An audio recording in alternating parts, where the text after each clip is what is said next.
The Polaroid snapped like a gunshot in the silence of our kitchen. My father's meaty fist slamming it down on the oak table we'd shared Thanksgivings around for 22 years. "This ends now, Eli," he growled, his voice gravel from too many press conferences and not enough apologies. As he ripped the photo in half, me and Benjamin, arms tangled under a harvest moon at the county fair, our first real kiss frozen in faded ink. I lunged for the pieces, but he was faster, crumpling them into his palm like they were evidence he needed to bury, his badge glinting under the pendant light like a judge's gavel. That night in Willow Creek, Ohio, where cornfields stretched like judgmental fingers toward the stars, changed everything. I'd hidden that photo in my sock drawer for months, a talisman of the life I was building away from the spotlight of Dad's uniform, the one that made him the town's unbreakable shield against chaos.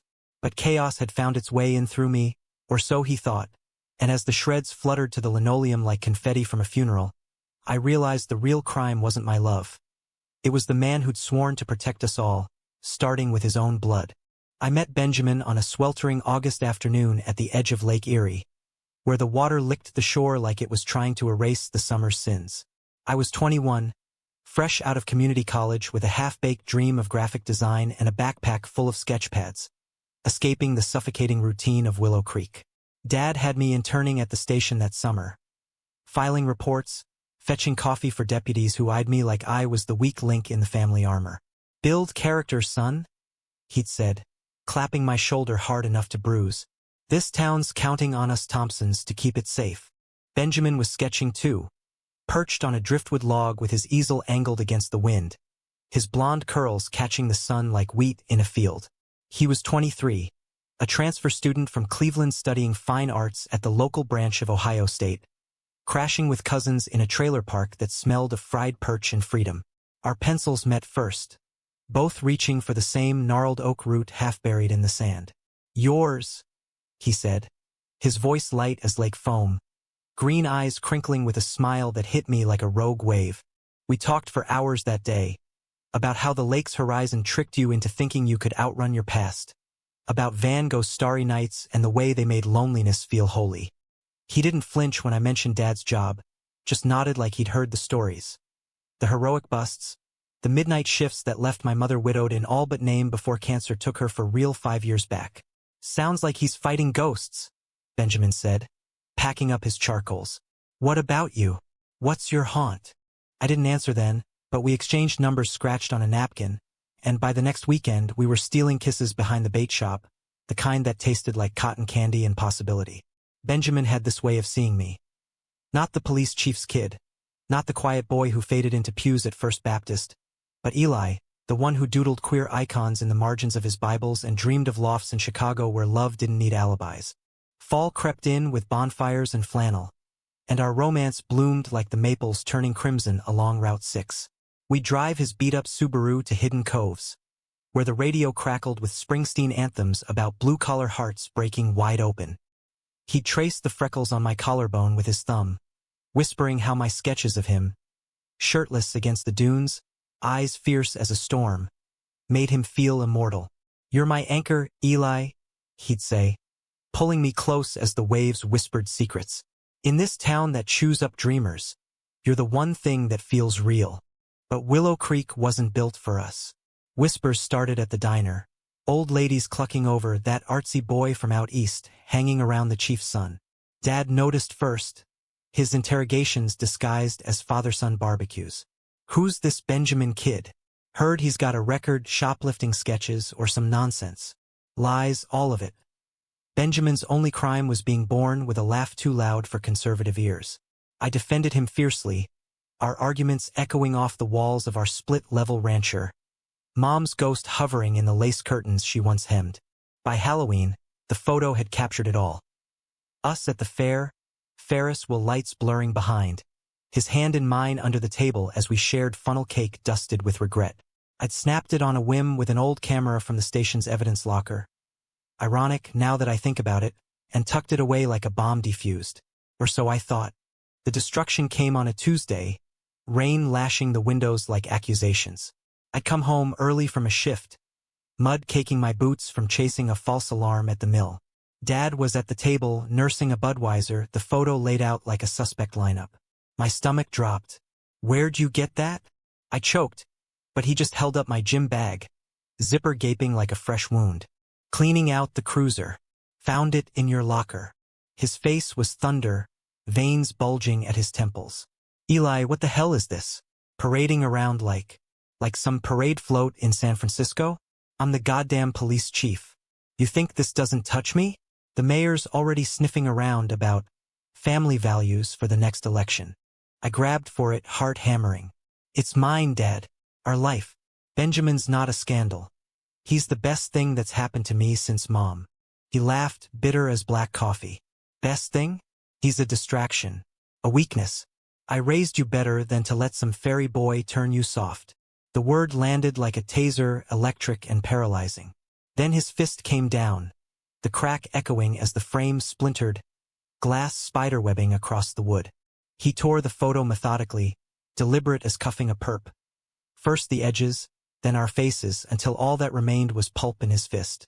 "This never happened. You end it or I will." I backed away, shards crunching underfoot, the kitchen spinning. Betrayal burned hotter than the rain outside. My father, the man who'd taught me to tie knots in ropes for rescues, now untying the only thread holding me together. I fled to my room, slamming the door on his shouts, and texted Benjamin. "Meet me at the lake. Now." He arrived soaked, headlights cutting the fog like a lifeline. We sat on the hood of his car, engine ticking cool, my story spilling out in sobs that tasted like salt and silt. Benjamin held me, his arms a fortress against the gale, but I saw the fracture in his eyes, the fear that Willow Creek's claws would rake him next. "Your dad's scared, Eli," he murmured, kissing my temple, "of losing the son he loves. But this, destroying proof we exist, that's not protection. That's erasure." We drove that night, aimless loops past silos and shuttered farms, plotting escapes in whispers. Chicago glittered on the horizon in our minds. Galleries for Benjamin's art, studios for my designs. A studio apartment where photos lined the walls like declarations of War I. But dawn brought reality. Dad's cruiser in the driveway, his silhouette in the window, unyielding as Ohio clay. The conflict escalated over weeks, a slow siege. Dad pulled strings, subtle at first, like accidentally assigning me overtime that clashed with our dates. Then bolder, warning Benjamin's cousins about unsavory influences at family gatherings. The town turned inquisitor. Deputies side-eyeing me at the station. Pastor Hale pulling me aside after service with pamphlets on deliverance. Benjamin bore the brunt, his sketches vandalized in his dorm locker. Anonymous notes slipped under wipers. "Go back to the city, deviant." I confronted Dad in the garage one frostbitten November evening, the air thick with oil and unspoken indictments. Tools hung like guillotines on pegboards, his patrol car hulking in the shadows. "You think shredding a picture fixes this?" I yelled, voice cracking. "It doesn't erase us. It just makes you the villain in your own story." He turned from the workbench, wrench in hand, face carved from granite. "Villain? I'm saving you, boy. This town's rotten with judgment. Better I cut it out now than let it fester." His eyes, usually steel, flickered with something raw grief, maybe, for the wife who'd begged him to soften before she faded. "Your mother. She knew things. About you.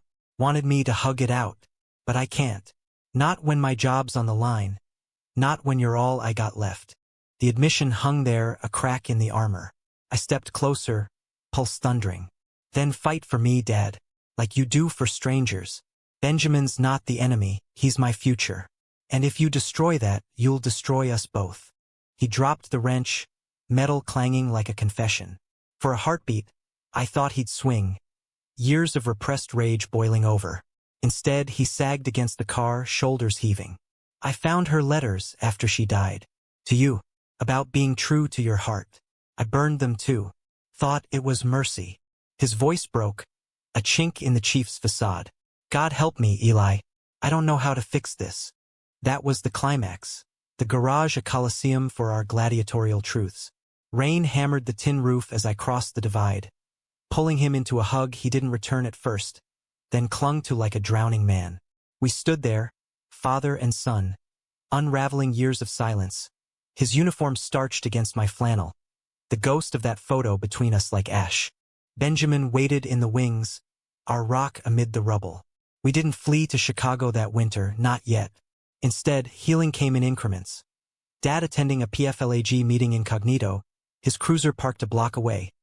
Benjamin's art show in the rec center where Dad bought the first print, a lakeside portrait of us reborn in oils.